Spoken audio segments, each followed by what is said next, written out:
우리는 보통 사랑에 대해 하나의 감정이라고 많이 생각합니다. 사전적으로 이야기하자면 어떤 상대방에게 끌려서 열렬하게 좋아하거나 또는 애착이 생긴 상태를 사랑이라고 보는 것입니다. 감정으로 여기는 것이지요. 하지만 과학자들의 연구에 따르면 사랑은 사실 단순히 감정이라고만 말하기는 어렵다라고 합니다. 과학자들이 사랑에 빠진 연인들의 뇌를 MRI로 촬영한 적이 있었습니다. 사랑에 빠진 커플들에게 각자 연인의 사진을 보여줬는데요. 그때 뇌에서 가장 활발하게 활동한 영역은 놀랍게도 감정을 관장하는 영역이 아니었다고 합니다. 가장 활발했던 뇌의 영역은 우리 인간들의 욕구나 동기에 대한 영역이었습니다. 사랑은 어떤 동기가 생기게 하거나 또는 어떤 목적을 세우게 한다라는 말씀입니다. 더 나아가서 사랑이 감정과 구별되는 결정적인 점은 사랑에는 반드시 행동이 뒤따른다라는 것입니다. 기쁨이나 슬픔은 반드시 행동이 뒤따르는 것만은 아닙니다. 가만히 있으면서도 기뻐할 수 있고 또 슬퍼할 수 있습니다. 하지만 사랑은 다릅니다. 사랑하는데 가만히 있는 것을 보신 적이 있으신가요? 사랑은 상대방에게 모든 것을 집중시키는 가운데 예민하게 반응하는 일입니다. 또한 상대방의 마음을 얻기 위해서 반드시 어떤 행동을 하는 것이 사랑입니다. 그런 점에서 볼 때 사랑은 단순한 감정이 아니라 어떤 목적을 이루려는 욕구나 동기에 가깝다라는 이야기입니다. 사랑에는 행동이 수반된다라는 말씀을 드리니까 생각이 나는데요. 제가 제 아내와 연애할 때 지금 생각해도 기똥찬 일을 한 적이 있었습니다. 추운 겨울에 제 아내가 손이 차가워질까 봐 제가 뭘 했는지 여러분 아시나요? 제 손을 비벼서 뜨겁게 만들고 잡아준 것, 이건 기본이었습니다. 그보다 더 잘했던 것이 있었는데요. 근처 편의점에 얼른 뛰어가서 뜨거운 캔커피를 2개 사와 손에 덥석 쥐어준 것이었습니다. 별로 이런 건 아무렇지도 않게 생각하시는 것 같은데 주로 제 아내를 집에 보낼 때 제가 그렇게 했었습니다. 그때 어떻게 그런 생각을 했었는지 지금 생각해도 아주 신기하게 느껴집니다.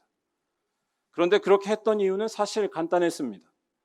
모든 관심이 저의 전 여자친구인 제 아내에게 가 있었기 때문입니다. 즉 사랑에 빠지면 단지 기분이 좋아지는 것이 다가 아닙니다. 사랑에 빠지면 머리가 비상해집니다.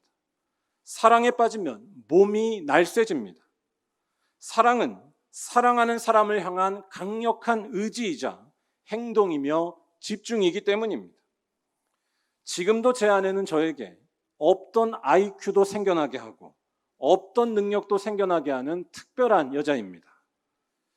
제가 뜨거운 마음으로 사랑하는 우리 말리언교회 성도 여러분들도 마찬가지라는 사실을 꼭 잊지 말아 주시기 바랍니다. 제가 이런 말씀을 드리는 이유는 오늘 말씀이 말하고 있는 하나님 사랑에 대해 이해하기 위해서입니다. 하나님 사랑 역시 감정의 문제가 아닙니다. 하나님 사랑은 하나님께 마음과 뜻과 힘을 다해서 집중하는 일이라는 말씀입니다. 오늘 말씀 5절에서 하나님께서는 모세에게 내 하나님 여호와를 사랑하라 라고 말씀하십니다. 하나님을 사랑하라는 이 말에 대해서 우리들은 쉽게 오해합니다. 하나님 사랑하는 것을 방금까지 말씀드린 대로 어떤 감정을 느끼는 것으로만 오해하는 것입니다. 이러한 오해는 흔히 찬양을 부를 때에 많이 나타납니다. 찬양의 가사에는 하나님에 대한 사랑을 고백하는 것이 참 많이 있습니다. 그러한 가사를 부르면서 마음이 뜨거워지고 또 자기도 모르게 뭉클해지면 자신이 하나님을 사랑하고 있는 것으로 생각하는 것입니다. 하지만 그렇지 않을 수도 있다는 것입니다. 안타깝게도 그러한 모습이 사랑이 아닐 수도 있습니다. 자기 감정에만 취하는 것일 수도 있기 때문입니다. C.S. 루이스라고 하는 영국의 유명한 기독교 작가가 자신의 어떤 책에서 우리 기독교인들이 조심해야 할 것 중에 하나로 자기의 감정을 자아내는 것을 언급한 적이 있었습니다. 스크루테이프의 편지라고 하는 유명한 책에서 말했던 것인데요. 루이스는 자기의 감정을 자아내서 스스로 하나님에 대한 사랑에 빠진 것처럼 착각하게 하는 것이 마귀가 우리 인간을 유혹하는 일 중에 하나라고 말했습니다. 그러한 모습을 대단히 영적인 것처럼 생각하게 한다는 것입니다. 그런데 하나님을 사랑한다는 것은 그러한 자기 감정에 도취되는 일이 아닙니다. 오늘 말씀이 하나님 사랑이 무엇인지에 대해 정확히 말하고 있습니다. 하나님 사랑은 마음을 다하고 뜻을 다하고 힘을 다하여 하나님을 사랑하는 일이라는 사실입니다.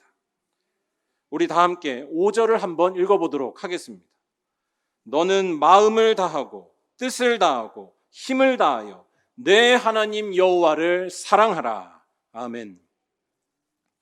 이 말씀은 하나님 사랑이 어떤 감정이 아니라는 것을 다시 한번 잘 보여줍니다. 하나님을 사랑하는 것은 마음을 다하는 일이고 뜻을 다하는 일이고 힘을 다해서 해야 하는 일이라는 말씀입니다. 즉 하나님 사랑은 아주 현실적인 일이라는 말씀입니다. 성경학자들은 여기에 나오는 마음과 뜻과 힘이 인간의 정신과 육체 모든 것을 포함하는 말이라고 해석합니다. 실제 우리 성경에서 옛날 개역 성경을 보면요, 여기에 나온 뜻이라고 하는 이 말을 성품이라고 처음에 번역했었습니다. 성품을 다해서 하나님을 사랑하라 라는 말씀입니다. 이게 무슨 뜻이겠습니까?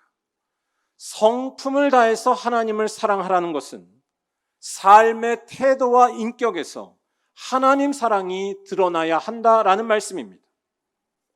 더 나아가서 이 말씀은 이와 같이 하나님을 사랑할 때 그냥 하지 말고 다 해서 하라고 반복해서 말하고 있다는 것이 대단히 중요합니다. 5절에서 3번이나 반복되는 말씀은 다 하고 라는 말씀입니다. 아니 주일에만 하나님이 생각나고 다른 날에는 생각나지 않는 것을 어떻게 하나님 사랑이라고 말할 수 있겠습니까? 세상에서 하는 일은 하나님의 일이 아니고 교회 일만 하나님의 일이라고 여기는 것 역시 마찬가지입니다. 즉 삶의 모든 관심과 방향이 전부 하나님께 다 가 있어야 한다는 말씀입니다. 그것이 하나님을 사랑하는 것이기 때문입니다. 오늘 말씀 7절에서 9절까지 해서 말하는 것도 마찬가지입니다. 이 말씀은 얼핏 볼 때에 자녀들에게 하나님의 말씀을 아주 극성스럽게 가르치라는 말씀처럼 들립니다. 하지만 이 말씀은 그러한 뜻이 아닙니다. 매일같이 성경을 읽고 외워도 하나님의 말씀과 멀어진 채 살 수 있습니다. 이 말씀은 삶의 촉수가 늘 하나님께 향해 있어야 한다는 말씀입니다. 어떠한 순간에도 하나님에 대한 관심을 멀리하지 말고 살라는 것입니다. 그것이 바로 하나님을 사랑하는 것이기 때문입니다. 그런데 여기에서 생각해 볼 것이 하나 있습니다. 어쩌면 근본적인 질문이 될 텐데요. 그렇다면 왜 우리들은 하나님을 사랑해야 하는가에 대한 질문입니다. 여러분들은 왜 하나님을 사랑하시나요? 사랑이라고 하는 말이 우리 한국 사회에서는 아직 서로에게 쉽게 말하기는 참 어색한 말이기도 합니다.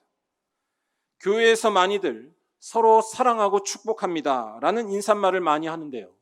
이 말을 낯간지럽게 느끼시는 분도 계실 것입니다. 그 이유는 이 말이 평소에는 잘 안 쓰는 말이기 때문이기도 하고 또 우리 정서가 그런 말을 쉽게 하는 것에 대해 아직은 좀 거리가 멀기 때문이기도 합니다. 그러한 차원에서 하나님을 사랑하라 라는 말 역시도 어색해 보일 수 있다는 것입니다. 거기에 더해서 하나님을 사랑하는 그 이유가 불분명하다면 하나님 사랑이라고 하는 이 말은 더더욱 어색하게 느껴질 수밖에 없다는 것입니다. 하지만 오늘 말씀 4절은 하나님을 사랑해야 하는 이유에 대해서 그 답을 찾을 수 있도록 도와줍니다. 하나님은 우리의 생명을 책임지는 분이라는 사실입니다. 우리 다 함께 이 4절 말씀을 한번 읽어보도록 하겠습니다. 이스라엘아 들으라. 우리 하나님 여호와는 오직 유일한 여호와이시니. 아멘. 이 말씀에서 잘 봐야 할 것은 이 말씀을 한 뒤에 하나님 사랑에 대한 말씀이 이어진다는 점입니다. 물론 이 말씀과 하나님 사랑에 대한 말씀이 원인과 결과로, 인과관계로 명확하게 나오지는 않고 있습니다. 하지만 이 말씀 다음에 하나님 사랑에 대한 말씀이 이어진다는 것은 대단히 중요합니다. 하나님이 어떤 분인지 아는 것과 하나님을 사랑한다는 것은 긴밀하게 연결되어 있다는 뜻이 되기 때문입니다. 하나님이 누구신지를 온전히 알면 그를 사랑하게 된다라는 말씀입니다. 일단 이 4절 말씀을 잘 이해하려면 모세가 이 말씀을 하고 있었던 당시의 배경을 잘 알아야 합니다. 이스라엘 백성들은 이제 막 광야를 통과한 직후였습니다. 가나안 땅에 들어가기 직전이었습니다. 이때 하나님께서는 모세를 통해 그들이 지나왔었던 역사와 또 하나님께서 주셨던 율법을 다시금 일러주셨는데 그것이 바로 우리가 읽고 있는 신명기라고 하는 책이었습니다. 신명기에서 신자는 한자로 다시 신자, 버금 신자로 되어 있는 이유가 바로 여기에 있습니다.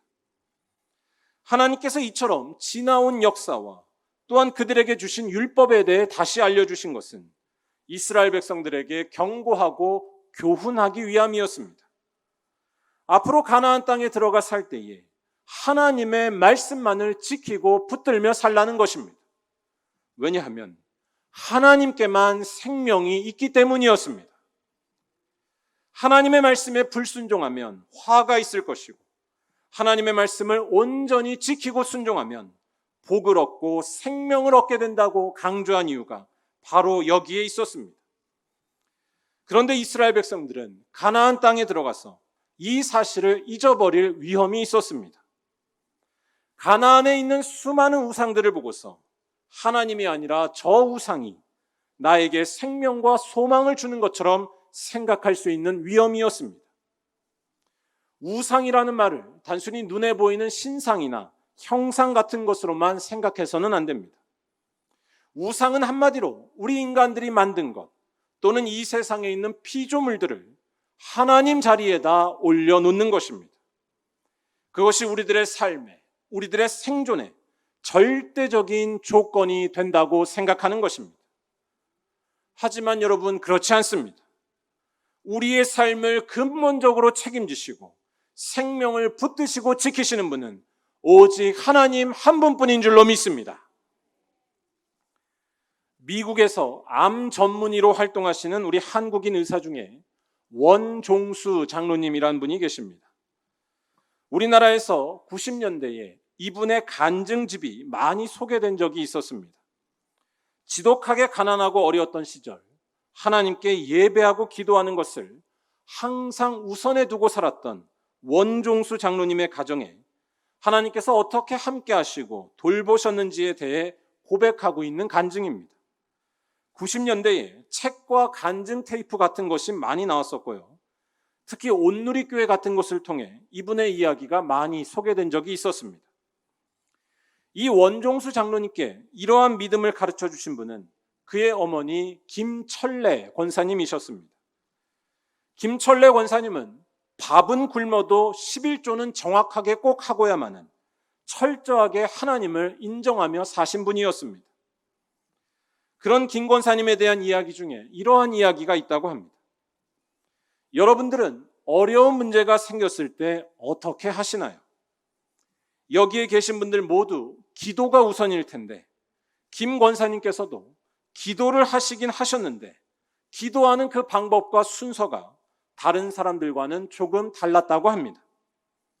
김 권사님은 어려운 문제가 생기면 일단 아무 말 없이 성경 찬송을 들고 밖으로 나갔다고 합니다.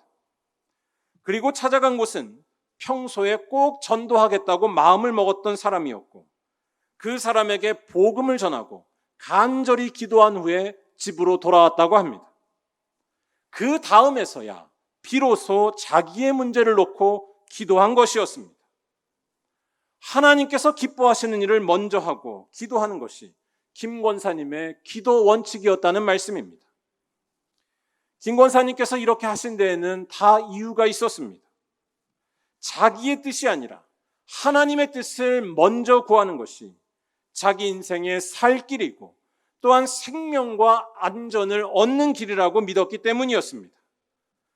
예수께서 마태복음 6장 33절에서 먼저 그의 나라와 의를 구하라. 그리하면 이 모든 것을 너희에게 더하시리라 라고 말씀하신 것을 철저히 믿은 것이었습니다. 이러한 김 권사님의 믿음은 오늘 말씀과 꼭 닮아 있습니다. 오늘 말씀 4절에서 우리 하나님 여호와는 오직 유일한 여호와이시니 라고 하는 말씀은 하나님만이 우리의 삶을 유일하게 책임지신다는 뜻이 됩니다. 눈에 볼 때 힘있어 보이고 멋있어 보이는 이 세상의 우상이 아니라 하나님만이 이스라엘 백성들을 책임지셨고 보호해 주셨습니다. 먹을 것이 없는 광야에서 만나를 내려주심으로써 이스라엘 백성들을 지키시고 먹여주신 분이 바로 하나님이셨습니다. 바위에서 물이 터져 나오게 하셔서 그들의 생명을 붙드시고 보존하신 것이 바로 하나님의 역사였습니다. 하나님이 바로 생명을 붙드시는 것입니다.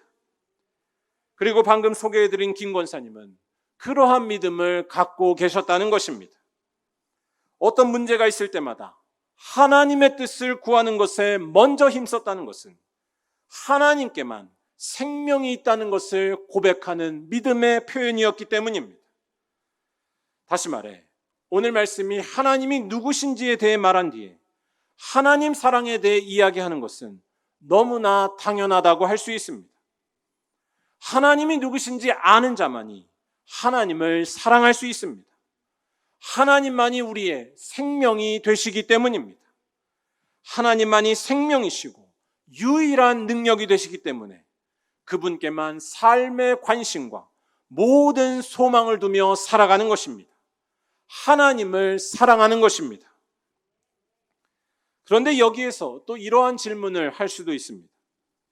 이스라엘 백성들은 그 옛날 하나님과 직접 소통하고 눈앞에서 기적도 봤기 때문에 하나님이 생명이라는 것을 잘 알 수 있었지만 우리들은 그렇지 않느냐라고 그들과 다르지 않느냐라고 질문을 하는 것입니다. 우리는 이스라엘 백성들과 같은 경험이 없기 때문에 하나님이 누구신지도 잘 알 수가 없고 또한 그를 사랑하고 싶어도 사랑하기가 어렵다라는 말씀입니다. 하지만 여러분 걱정하지 마시기 바랍니다. 기독교인들인 우리들에게는 옛날 이스라엘 백성들보다 더 확실하고 완전하게 하나님을 알 수 있는 방법이 있는 줄로 믿습니다. 바로 예수 그리스도를 만나는 것입니다. 예수께서는 십자가에서 죽으셨습니다. 물과 피를 다 쏟으시고 숨이 멈춰서 돌아가신 것이었습니다. 하지만 그러한 예수께서 3일 만에 다시 살아나셨다는 것이 성경의 고백이고 제자들의 증언입니다. 하나님의 놀라우신 능력이 바로 예수 그리스도에게서 나타난 것입니다. 죽음을 이기시고 부활하신 예수님께만 하나님의 온전한 생명이 있는 줄로 믿습니다. 우리 하나님 여호와는 오직 유일한 여호와이시니 라는 이 말씀은 예수님에게서 완전히 나타난 것입니다. 즉 예수님이 바로 하나님이시라는 말씀입니다. 그렇기 때문에 이러한 예수님을 온전히 알게 됐을 때 그 예수를 사랑하지 않을 수 없다는 것입니다. 그와 같이 예수를 사랑한 사람 중에 하나가 바로 사도 바울이었습니다. 빌립보서 3장 7절에서 8절에서 바울은 내가 그리스도를 위하여 모든 것을 다 해로 여긴다라고 하는 사랑의 고백을 하고 있습니다. 그 이유는 내 주 그리스도 예수를 아는 지식이 가장 고상하기 때문이었습니다. 세상에서 가장 소중한 것을 예수님을 통해 알게 된 것입니다. 우리를 절망과 두려움에 빠지게 하는 그 모든 것들을 이기는 능력이 바로 예수께 있음을 알게 된 것이었습니다. 그래서 예수님에게만 모든 관심과 집중이 가 있는 상태, 그리스도 외에는 다 해로 여기는 사랑의 상태가 되었던 것입니다. 이것이 바로 예수 사랑입니다. 여러분, 믿음 생활은 지식을 쌓는 것도 아니고 종교적인 습관을 행하는 것도 아닙니다. 믿음은 사랑입니다. 조금 있다가 우리가 부르겠지만 찬송가 314장 내 구주 예수를 더욱 사랑이라는 찬양을 보면 내 구주 예수를 더욱 믿음이라고 말하지 않고 있습니다. 내 구주 예수를 더욱 사랑이라고 말하고 있습니다. 내 진정 소원은 내 구주 예수를 더욱 사랑하는 것이고 숨질 때든지 언제든지 다만 해야 될 말은 오직 예수를 더욱 사랑하는 것이라고 고백하고 있습니다. 왜냐하면 이전에는 세상 낙이 전부인 줄로 알았고 그것이 기쁨인 줄로 알았지만 지금 내 기쁨은 오직 예수에게만 있기 때문입니다. 예수만이 우리를 어떤 어려움 중에도 위로하실 수 있으며 우리들에게 참 기쁨과 소망을 주신다는 하나님의 능력임을 알게 된 것의 결과였습니다. 예수가 생명임을 알게 된 것입니다. 이 사실 때문에 예수를 단지 믿는 것이 아니라 온 몸과 힘을 다해 사랑하는 것, 이것이 바로 우리 그리스도인들의 참된 모습인 줄로 믿습니다. 제가 아까 말씀드린 김철래 권사님에 대한 이야기를 한 가지 더 소개해 드리고자 합니다. 김철래 권사님은 젊었을 때 아주 어렵게 지냈다고 합니다. 6.25 직후에 남편이 병으로 그만 돌아가셨고 그래서 온갖 고생을 하며 자녀들을 다 키워냈다고 합니다. 하지만 김 권사님께서는 절대로 낙심하지 않으셨다고 합니다. 하나님께서 자신에게 언제나 피난처가 되어주시고 또한 의지할 곳이 되신다는 것을 분명히 알고 있었고 믿고 있었기 때문입니다. 그러한 김 권사님께서는 늘 새벽 기도를 다니셨다고 합니다. 새벽 3시쯤 일어나 머리를 감고 온 몸을 깨끗이 한 후에 십리를 걸어서 새벽 기도를 가셨다고 합니다. 또 새벽 기도를 갔다 오면 자녀들 한 명 한 명의 머리에 손을 얹고서 이렇게 기도했다고 합니다. 하나님, 이 자녀들이 하나님을 알게 하시고 하나님을 두려워하게 하시고 하나님만이 이 자녀들의 삶의 목적이 되게 해주세요. 하나님이 이 아들 길러주시고 간섭해 주세요. 우리 말리언교회도 이와 같이 기도하시는 성도님들이 더욱더 많아질 줄로 믿습니다.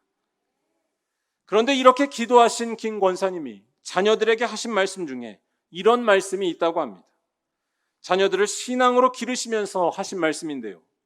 우리 모두에게 귀한 도전이 되는 말씀입니다. 제가 한번 읽어드리겠습니다. 안 되는 것도 잘 되는 것이고 잘 되는 것도 잘 되는 것이다. 우리 안에 예수만 붙들고 있으면 우리를 대적할 자가 누구겠니? 우리를 낮출 자가 누구겠니? 모든 것을 감사해라. 평생 예수 사랑하는 마음만 변치 말아라. 주님은 우리를 늘 보고 계신다.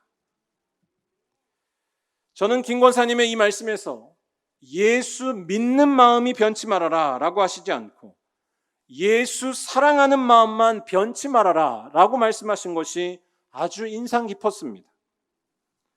예수를 믿는 것에 대해서 우리는 종종 너무나 쉽게 이야기합니다. 교회를 설령 안 다녀도 예수를 믿기는 하지라고 쉽게 말하곤 합니다. 예수가 누구인지 지식적으로 알고 있는 것, 그래서 단지 예수에 대해 인정하는 것 정도를 믿음이라고 여기는 것입니다. 하지만 예수 믿는 것은 결단코 그런 차원이 아닙니다. 예수 믿는 것은 예수를 사랑하는 것입니다. 김 권사님처럼 새벽마다 무슨 일이 있어도 기도하는 것이고 김 권사님처럼 자녀들에게 무슨 일이 있어도 예수를 가르치는 것입니다. 왜냐하면 예수만이 생명이기 때문입니다. 예수를 붙들고 있으면 안 되는 것도 잘 되는 것이 되는 줄로 믿습니다. 예수만이 우리에게 참 소망과 능력이 되시기 때문입니다. 예수가 계시면 하나님이 그 자리에 함께 하시는 줄로 믿습니다. 사랑하는 우리 말리언교회 성도 여러분, 지금 여러분들은 예수님을 어떻게 대하고 계신가요? 여러분은 예수님을 지식적으로 믿고만 계신가요? 아니면 예수님을 확실히 알고 믿기 때문에 그를 온 마음과 힘을 다해 사랑하고 계신가요? 여러분, 예수 사랑하는 일이 결코 쉬운 일은 아닐지라도 그 일을 위해서 다시 한번 힘을 내시고 결단하시기를 간절히 바랍니다. 아무리 바쁘고 할 일이 많아도 기도하는 시간을 꼭 만드시고 말씀을 가까이 하기로 결단하시기를 간절히 바랍니다. 또한 작은 것에도 감사하며 남에 대해 판단하고 비판하기보다는 배려하고 이해하는 마음이 넘치시기를 바랍니다. 뿐만 아니라 세상의 수많은 가난하고 외로운 이들을 외면하지 마시며 그들을 섬기시기 바랍니다. 더 나아가 원수 같은 사람과도 화해하며 미워하는 영이 가득한 이 땅에 평화와 자유를 주시는 예수의 영을 충만히 전파하시기를 바랍니다. 그것이 바로 예수를 사랑하는 것입니다. 왜냐하면 예수를 사랑하는 것은 그냥 지식을 아는 것도 아니고 교회를 왔다 갔다 하는 것도 아니고 우리의 마음과 뜻과 힘을 다해 행동으로 하는 것이기 때문입니다. 요한복음 14장 15절에서 예수께서는 예수를 사랑하는 것이 무엇인지 정확하게 말씀하셨습니다. 예수를 사랑하는 것은 예수의 계명을 지키는 것이라는 말씀입니다. 그를 따르며 그의 말씀에 순종하는 것이 바로 예수를 사랑하는 것입니다. 이렇게 힘을 다해서 예수의 계명을 지키고 그를 사랑해 나갈 때에 우리 인생에는 결코 실망이나 아픔이 없게 될 줄로 믿습니다. 아무리 외롭고 힘들어도 여러분이 예수만을 사랑하며 살면 젖과 꿀이 흐르는 땅에서 살게 될 줄로 믿습니다. 예수만을 온전히 사랑하며 살면 아골골짝 빈들에 가더라도 결코 불행해지지 않게 될 줄로 믿습니다. 예수 사랑하는 것은 곧 생명을 붙드는 것이고 하나님을 붙드는 것이기 때문입니다. 이 사실을 말하는 오늘 말씀 3절을 다 함께 한번 읽어보도록 하겠습니다. 이스라엘아 듣고 삼가 그것을 행하라. 그리하면 내가 복을 받고 내 조상들의 하나님 여호와께서 내게 허락하신 같이 젖과 꿀이 흐르는 땅에서 내가 크게 번성하리라. 바라기는 이러한 믿음으로 살기를 다시 한번 작정하셔서 예수를 사랑하며 사는 가운데 생명과 복이 떠나지 않는 말리언교회 모든 성도들이 다 되시기를 주님의 이름으로 간절히 축원합니다. 기도하겠습니다.